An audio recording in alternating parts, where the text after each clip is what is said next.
எல்லாருக்கும் வணக்கம். நான் Hima Subramanian. Welcome to home cooking Tamil. இன்னைக்கு நம்ம ஒரு அருமையான லஞ்ச் காம்போ ரெசிபி தான் பார்க்க போகிறோம். நல்ல ஹெல்த்தியான ஜோவர் ரொட்டியோட ஒரு அருமையான உருளைக்கிழங்கு பட்டாணி கறி சேர்த்து சாப்பிட்டா சூப்பராக இருக்கும். ஸோ வாங்க இந்த லஞ்ச் காம்போ எப்படி செய்யறதுன்னு பார்க்கலாம். கடாயில் 2 கப் தண்ணி ஊற்றுங்க. இதில் 1 டீஸ்பூன் உப்பு சேர்க்குறேன்.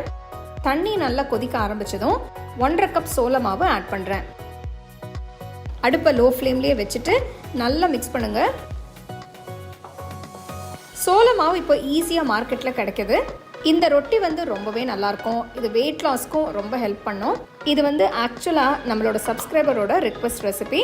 ஸோ உங்களுக்கு இந்த மாதிரி ஏதாவது ஸ்பெஷல் ரிக்வெஸ்ட் இருந்தால் நீங்கள் சொல்லுங்கள். பாருங்கள், மாவு தண்ணியை ஃபுல்லாக அப்சார்ப் பண்ணிடுச்சு. இந்த ஸ்டேஜில் அடுப்பை ஆஃப் பண்ணிவிட்டு மாவை அப்படியே 10 நிமிஷத்துக்கு வச்சுருங்க.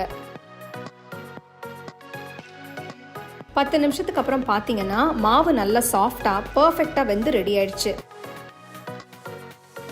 பாருங்கள் மாவு எவ்வளோ சாஃப்டாக இருக்குன்னு. இப்போ நம்ம மாவை பிசைஞ்சுக்கலாம். ஃபஸ்ட்டு மாவை ஒரு பவுலுக்கு மாற்றிக்கலாம். மாற்றிட்டு நல்லா பிசைய ஆரம்பிங்க. மாவு பார்த்தீங்கன்னா கொஞ்சம் சூடாக இருக்குது.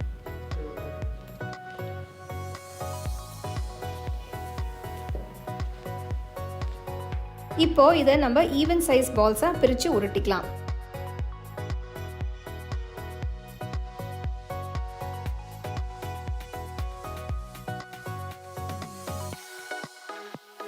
அடுத்து இப்போ நம்ம தேய்க்க ஆரம்பிக்கலாம். சப்பாத்தி கல்லில் கொஞ்சமாக மாவை தூவுங்க. இப்போ உருண்டையை மாவில் போட்டு நல்லா உருட்டிக்கோங்க. சப்பாத்தி கல்லில் வச்சு லைட்டாக ப்ரெஸ் பண்ணிட்டு தேய்க்க ஆரம்பிங்க.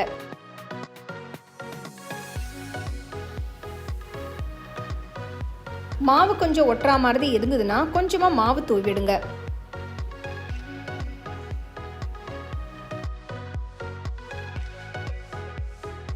நான் கட்டர் யூஸ் பண்ணுறேன் ரவுண்ட் ஷேப்பில் வரத்துக்காக.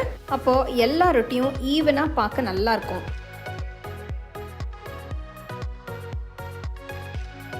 இப்போ பார்த்தீங்கன்னா நான் மாவை ரொம்ப மெலிசாக தேய்க்கலை, கொஞ்சம் திக்காக தான் தேய்ச்சிருக்கேன். கொஞ்சம் திக்காக தேய்க்கும் போது நல்லா சாஃப்டாக ஸ்மூத்தாக பர்ஃபெக்டாக ஷேப்பில் வரும். ஸோ இப்போ எல்லா மாவையும் ஈவனாக தேய்ச்சிட்டு ரெடி பண்ணிட்டேன். நெக்ஸ்ட் தவாவை சூடு பண்ணுங்கள். தவா நல்லா சூடானதும் தேய்ச்ச ரொட்டியை தவாவில் போட்டு ஒரு பக்கம் வெந்ததும் அடுத்த பக்கம் திருப்பி போடுங்க.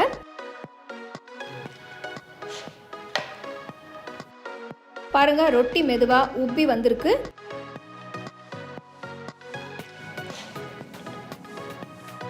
எல்லா பக்கமும் லைட்டாக ப்ரெஸ் பண்ணுங்க.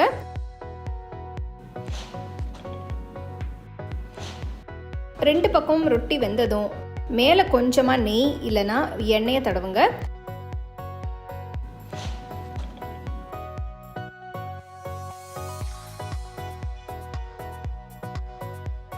தடவி விட்டுட்டு தவால இருந்து எடுத்துட்டு நல்லா சூடாக சர்வ் பண்ணுங்க.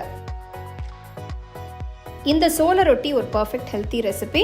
வெயிட் லாஸ்க்கு ரொம்பவே ஹெல்ப் பண்ணும். இது நீங்கள் கோதுமை ரொட்டிக்கு பதிலாக செஞ்சு இது நீங்கள் எந்த சைட் டிஷ்க்கு வேணால் வச்சு சாப்பிட்லாம். வெஜ்ஜு நான்வெஜ்ஜு எல்லாத்துக்குமே சூப்பராக இருக்கும். கண்டிப்பாக நீங்கள் ட்ரை பண்ணி பார்த்துட்டு உங்கள் ஃபேமிலி ஃப்ரெண்ட்ஸோட ஷேர் பண்ணுங்கள்.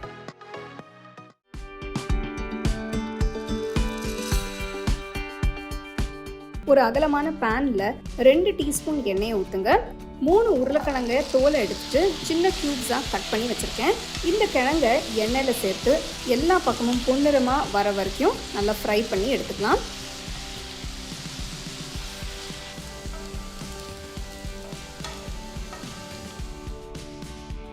லேசாக பொன்னிறமாக வந்ததும் ஸ்டோவை ஆஃப் பண்ணிவிட்டு வேற பவுலுக்கு மாற்றி வச்சுருங்க.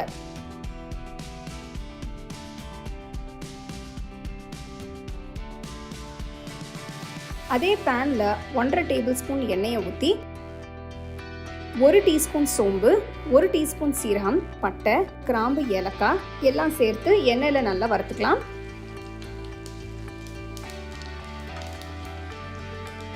பொடிசாக நறுக்கின 2 வெங்காயம், 10 பல்லு பூண்டு, பொடிசாக நறுக்கின 1 துண்டு இஞ்சி, கீறி வச்ச 3 பச்சை மிளகாய் சேர்த்து நல்லா வதக்கிக்கலாம்.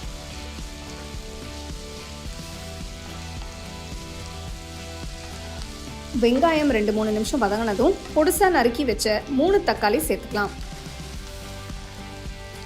நல்லா கலந்து விடுங்க. இப்போ 1/2 டீஸ்பூன் உப்பு சேர்க்கிறேன். உப்பு இப்போ சேர்க்கறதுனால காய் கொஞ்சம் சீக்கிரமாக வெந்துடும். தக்காளி நல்லா சாஃப்டா குக் ஆனதும் ஸ்டோவை ஆஃப் பண்ணிட்டு ஒரு பிளேட்ல மாத்தி வச்சிருங்க. நல்லா ஆறட்டும். ஆறுனதும் ஒரு மிக்சர் ஜாருக்கு மாத்தி கொஞ்சமா தண்ணி ஊற்றி ஸ்மூத்தான பேஸ்டா அரைச்சுக்கலாம்.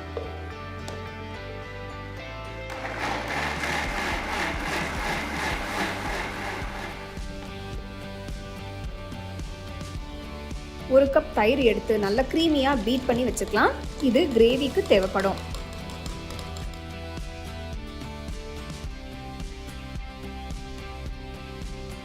ஒரு அகலமான கடாயை எடுத்து 3 டேபிள் ஸ்பூன் எண்ணெயை ஊற்றுங்க.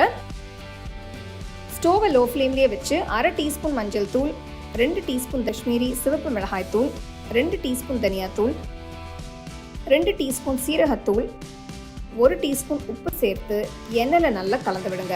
ஸ்டோவ் லோ ஃப்ளேம்லேயே இருக்கட்டும். அப்போ தான் நம்ம சேர்த்த மசாலா எல்லாம் கருகிடாமல் நல்லா குக் ஆகும்.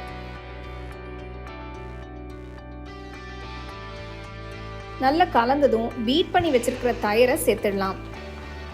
தயிரும் மசாலாவும் நல்லா கலந்து குக் ஆகட்டும். எண்ணெய் அதிகமாக இருக்குன்னு நினைக்க வேண்டாம், சரியா இருக்கும்.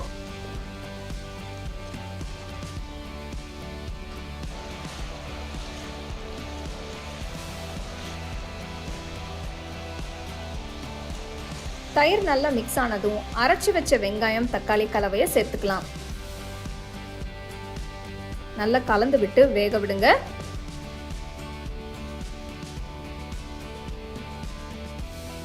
பாருங்க எண்ணெய் எல்லாம் எப்படி இழுத்து குக் ஆயிட்டு இருக்குன்னு. மிக்சர் ஜார்ல கொஞ்சம் தண்ணி ஊற்றி கலந்து கிரேவில சேர்த்துடலாம்.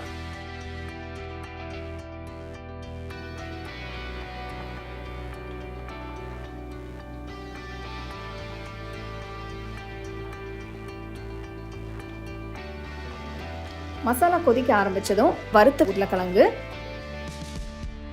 1 கப் வேக வச்ச பட்டாணியை சேர்த்து நல்லா கலந்து விடுங்க.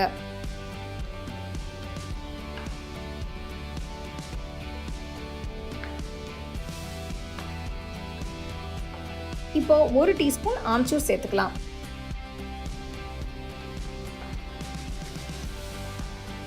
ஒரு தடவை மிக்ஸ் பண்ணிட்டு 1/4 கப் தண்ணி ஊற்றி கடாயை மூடி வச்சு ஒரு 10 நிமிஷம் மீடியம் ஃப்ளேம்லேயே கொதிக்க விடுங்க.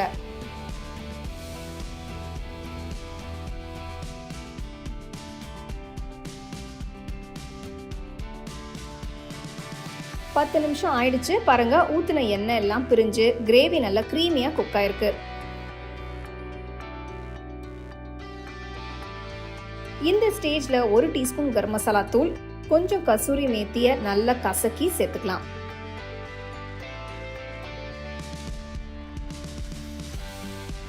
நல்லா மிக்ஸ் பண்ணுங்க.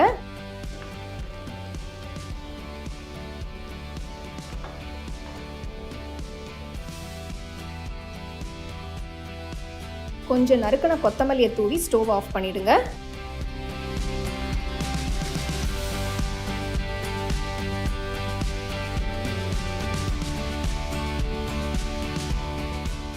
இந்த அருமையான டிஷ்ஷை நான் சப்பாத்தி கூட சர்வ் பண்ணுறேன். நீங்கள் உங்களுக்கு பிடிச்ச சப்பாத்தி, ரோட்டி, ஃபுல்கா, நான் இல்லைனா ரைஸ் கூட இந்த டிஷ்ஷை சர்வ் பண்ணலாம். ஸோ இந்த மாதிரி ஒரு சைட் டிஷ் நீங்கள் ஈஸியாக செஞ்சு லஞ்ச் பாக்ஸ்க்கும் பேக் பண்ணி கொடுத்துடலாம். ரொம்ப டேஸ்ட்டாக இருக்கும். வீட்டில் இருக்கிற இன்க்ரீடியன்ஸ் வச்சு ஈஸியாக செய்கிற இந்த ரெசிபியை கண்டிப்பாக ட்ரை பண்ணி பாருங்கள்.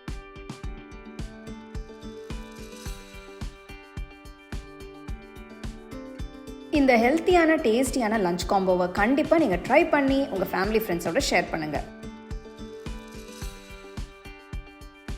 உங்களுக்கு இந்த ரெசிபி பிடிச்சிருந்தா லைக் பண்ணி ஷேர் பண்ணி ஹோம் குக்கிங் தமிழ் சேனலுக்கு சப்ஸ்கிரைப் பண்ணுங்கள். மறக்காமல் பெல் ஐக்கானை கிளிக் பண்ணுங்கள். You can now buy the second edition of our home cooking book at shop.homecookingshow.in.